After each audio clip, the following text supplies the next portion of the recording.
नमस्कार दोस्तों। नरेंद्र मोदी भारतीय जनता पार्टी की राजनीति क्या सिर्फ झूठ, मक्कारी और नफरत पर टिकी हुई है? क्या नरेंद्र मोदी नफरत और झूठ और मक्कारी की राजनीति के बूते ही सत्ता पर रहना चाहते हैं? क्या ये सारा खेल जिस तरह से हो रहा है वो शर्मनाक नहीं लगता है? आज इन सब बातों पे सवाल खड़े हो रहे हैं और सवाल इसलिए खड़े हो रहे हैं कि देश की संसद से लेकर सड़क तक झूठ भी बोला जा रहा है, मक्कारी भी की जा रही है और नफरत भी फैलाई जा रही है और इस देश की संपत्तियों को लूट कर चंद पूंजीपतियों के हाथ में सौंपा जा रहा है। और जब यह किया जा रहा हो तो निश्चित रूप से हम सबको सोचने का, आखिर इसके खिलाफ बोलेगा कौन, लड़ेगा कौन? तो संसद में इसके खिलाफ लड़ाई लड़ी कांग्रेस पार्टी ने और कांग्रेस पार्टी ने सवाल उठाए, चाहे 370 का मामला हो, चाहे इस देश के लोगों को महंगाई से जूझते लोगों, आत्महत्या करते युवाओं का मामला हो, चाहे इस देश के लोकतंत्र का मामला हो, चाहे इस देश में फैलाई जा रही नफरत का मामला हो और चाहे झूठ का मामला हो। बड़ी सारी चीजें हैं। कल संसद में नरेंद्र मोदी का तड़ीपार गृह मंत्री अमित शाह कहता है, पंडित जवाहरलाल नेहरू ने, जो हमारे देश के प्रथम प्रधानमंत्री थे, राष्ट्र निर्माता हैं, इस आधुनिक भारत के निर्माता हैं, उन पंडित नेहरू के लिए कहते हैं कि उन्होंने पीओके बना दिया। न इतिहास पता है, न भूगोल पता है, बिना पढ़े गोबर ज्ञान के आधार पर बोल लेते हैं तो बड़ी शर्म आती है। जब पीओके बना तब जम्मू कश्मीर भारत का हिस्सा ही नहीं था। उस समय वो डोगरा राज्य का हिस्सा था और राजा हरि सिंह कश्मीर को, जम्मू कश्मीर को डोगरिस्तान बनाना चाहते थे। जैसे पाकिस्तान बन गया था, इधर भारत बन रहा था और उधर उन्होंने डोगरिस्तान बनाया था। उन्होंने भारत से मिलने से इनकार कर दिया था और हमें जो पाकिस्तान है उसके साथ स्टैंड अलोन का समझौता कर लिया था। आप समझ सकते हैं ऐसी स्थिति में उसे कैसे किया है। जब कबीलाइयों ने हमला कर दिया तब वो घबराए। उसके पहले वो हमारे सियाचिन को भी चाइना को दे चुके थे। जो है पंडित जवाहरलाल नेहरू ने 1 इंच भी जमीन चीन को नहीं दी, बल्कि उल्टा चीन की जमीन का काफी हिस्सा, जो असल में हमारा है उस नक्शे के मुताबिक, उसे कब्जा प्राप्त किया था। उल्टी बात लोग करते हैं तब हंसी आती है। तो आप जान लीजिए कि 1947 में जब देश आजाद हुआ, कश्मीर ने पाकिस्तान से स्टैंड अलोन समझौता कर लिया।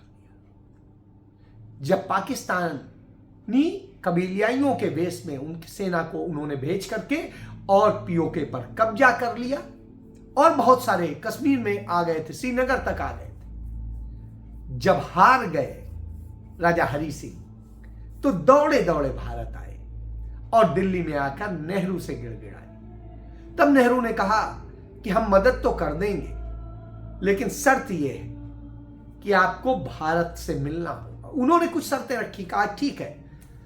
बातें हुई, लगा कि हाँ शर्तें कोई ऐसी चीज नहीं है, उन्हें मान लिया गया और उन शर्तों के आधार पर 27 अक्टूबर 1947 को, भारत कब आजाद हुआ? 15 अगस्त 1947 और 27 अक्टूबर 1947 को कश्मीर, जम्मू कश्मीर भारत का हिस्सा बना। यानी आप समझ सकते हैं लद्दाख, जम्मू कश्मीर, और तो ये तब अपना हिस्सा बना। और तब हिस्सा बनाने पर जब सिग्नेचर किए तत्कालीन लॉर्ड माउंटबेटन ने, उसके बाद में भारत का हिस्सा बनते ही भारत की सेना गई और उसने कबीलियाई सेनाओं को खदेड़ा। चूंकि उस समय एक शर्त होती थी, संविधान लागू नहीं हुआ था, कानून लागू नहीं था, कुछ सब ब्रिटिश कानून चलते थे, तो राजे रजवाड़ों के सीमित अधिकार थे। उन्होंने कह दिया कि इसके आगे हम नहीं संभाल पाएंगे, इसलिए मत जाइए। उन्होंने जहां पर रोक दिया वहां से भारतीय सेना वापस लौट ली और वही मोर्चा उसने संभाल लिया और वहां से 1 इंच जमीन आज तक भारत ने छीनने नहीं दी। नरेंद्र मोदी के शासन में जरूर 2500 वर्ग किलोमीटर जमीन कब्जा हो गई है। 2,500 वर्ग किलोमीटर, बाकी किसी ने कब्जा नहीं कर पाई। तो एक तो सच ये जान लीजिए। दूसरी चीज, जिस तरह से झूठ बोलते हैं और जिस तरीके से करते हैं, उन झूठ को भी समझने की जरूरत है। जातिगत जनगणना की लगातार राहुल गांधी मांग कर रहे हैं और कह रहे हैं होनी चाहिए, और उसके साथ साथ आर्थिक सर्वे भी होना चाहिए।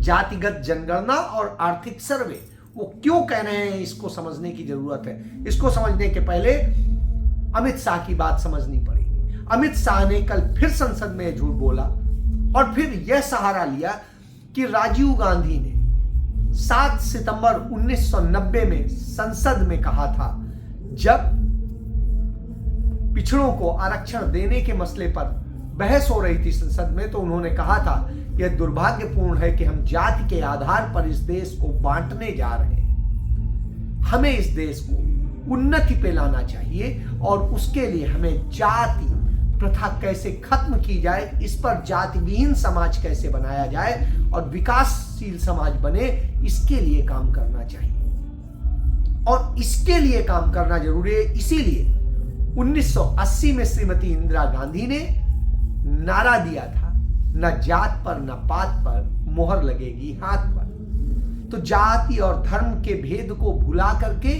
कैसे इस देश को एक सूत्र में पिरोया जाए, उसी समय यह गीत गाया जाता था कि मिले सुर हमारा तुम्हारा बने हमारा। तो ये भारत को एक सुर में लाने की बात थी, लेकिन दुर्भाग्य है कि देश को बांटा गया जातियों पे, और जाति प्रथा आज इस आधुनिक काल में ज्यादा बढ़ गई है जितनी नहीं थी। धर्म के प्रति नफरत अब बढ़ गई है जितनी पहले नहीं थी। और इस तरह की स्थितियां हैं, तो ये नफरत फैलाने का काम है। और राहुल गांधी जो जातिगत जनगणना और आर्थिक सर्वे की बात करते हैं, उससे सभी जातियों सभी धर्मों को इंसाफ मिलना है, क्योंकि जातिगत जनगणना होगी और फिर उनका आर्थिक सर्वेक्षण होगा, तो कौन किस स्थिति में है यह सामने आ जाएगा, कौन क्या है जाति, और उसके बाद में किसको कितना स्टेक बनता है लाभ का, वो मिल जाएगा। झूठा जो तमाम सारे लोग लाभ ले रहे हैं जातियों के आधार पे, धर्म के आधार पे या दूसरे आधारों पे, वो रह जाएगा। यही बर्दाश्त नहीं है तो झूठ फैलाया जाए, नफरत फैलाई जाए। और नफरत का खेल एक जगह नहीं होता। नफरत का खेल तो बिल्कुल भारतीय जनता पार्टी का अंग है। जिस तरीके से जयपुर में सत्ता आते ही, भाजपा जीतते ही, कैसे भाजपाइयों ने वहां दंगे फसाद शुरू कर दिए हैं, वो सामने दिखाई दे रहे हैं कि भाजपाई ही दंगाई है। और उसके बाद में इसी तरीके से इंदौर में भी हुआ। इसी तरीके की कमोबेश घटना छत्तीसगढ़ में हुई और वहां गरीबों के घरों पर, दुकानों पर बुलडोजर चला दिए गए। तो यह बुलडोजर शासन है जिसमें सबको नष्ट करो और अपने आप को शुरू करो, अपने लिए काम करना। गरीब को रोजगार आप दे नहीं सकते। बेरोजगारी में देश पूरी दुनिया में सबसे बड़ा हो गया है, भुखमरी में पूरी दुनिया में सबसे बड़ा हो गया है। और नतीजा क्या है? इस देश के 36,000 युवाओं ने सिर्फ 3 साल में आत्महत्याएं कर ली, और यह आत्महत्या की दर लगातार बढ़ती चली जा रही, बढ़ती चली जा रही। और ये मेरे आंकड़े नहीं है, ये एनसीआरबी के आंकड़े हैं। और उसके बाद में सरकार क्या करती है? गरीबों की मदद और सबकी नहीं, वो मदद उसकी इच्छा ही नहीं। एक अपने इंटरव्यू में नरेंद्र मोदी ने, जब वो मुख्यमंत्री हुआ करते थे, कहा, हिंदुत्व ये भारतीय जनता पार्टी का कभी चुनावी नारा नहीं रहा है। हिंदुत्व ये हमारे लिए आर्टिकल ऑफ फेथ है। ये चुनावी खेल खेलने का लिए एक ताश का पता है। ताश कि हिंदुत्व कोई भाजपा का वो नहीं है। हिंदुत्व तो हमारे वोट बैंक का जुआ है और हम वोट बैंक का खेल करते हैं। तो आप समझिए वही चीज है कि इनको गरीबों से कोई वो नहीं, गरीबों को भिखारी बना करके इस स्थिति में ला दो कि उनसे कैसे वोट हासिल करो, और वह खेल होता है।